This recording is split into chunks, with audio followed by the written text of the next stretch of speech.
Hello दोस्तों, स्वागत है आपका आपके अपने YouTube चैनल पर। आज हम आप सभी लोग के लिए एक बहुत प्यारा सा सोहर गीत लाए हैं। अगर आप हमारे चैनल पर पहली बार आ रहे हैं तो हमारे चैनल को सब्सक्राइब करिएगा, गाने को लाइक और शेयर करिएगा।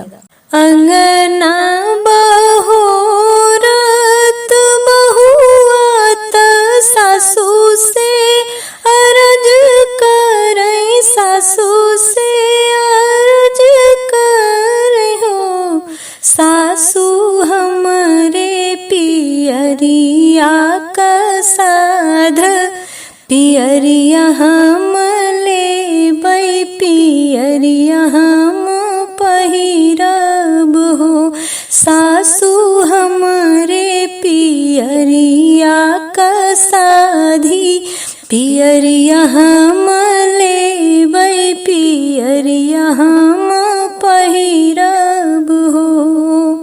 बोलै के सासू जी के ननदी बोली बैठी, ननदी बोली बैठीन हो, भौजी जनमु करमवा कबाझिनी, पियरिया नाही सोहै, पियरिया नाही सोहै हो, भौजी जनमु करमवा कबाझिन, पियरिया नाही सोहै, पियरिया नाही सोहै हो।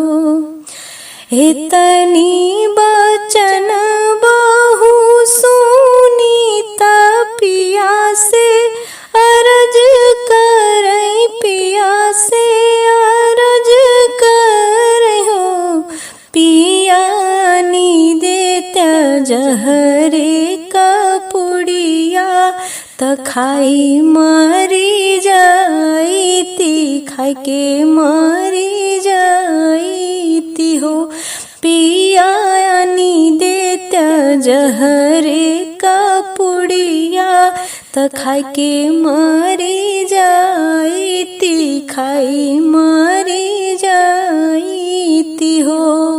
बतिया सुननी जब राजा रानी समझाई,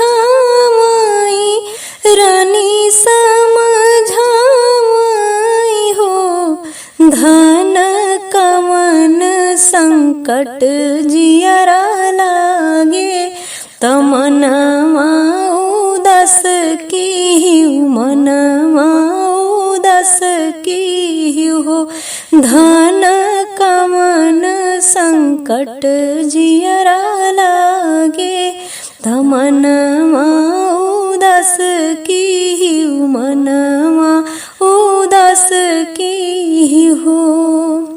सासू से मंगले पियरिया, ननद ताना मारई, ननद ताना मारई हो, पिया ननदी जे बाझिनी बोलामई, त सुनहु न जाई, त सहलो न जाई हो, पिया ननदी जे बझिनी बोलामई, त सुनहु न जाई, त सहलो न जाई हो।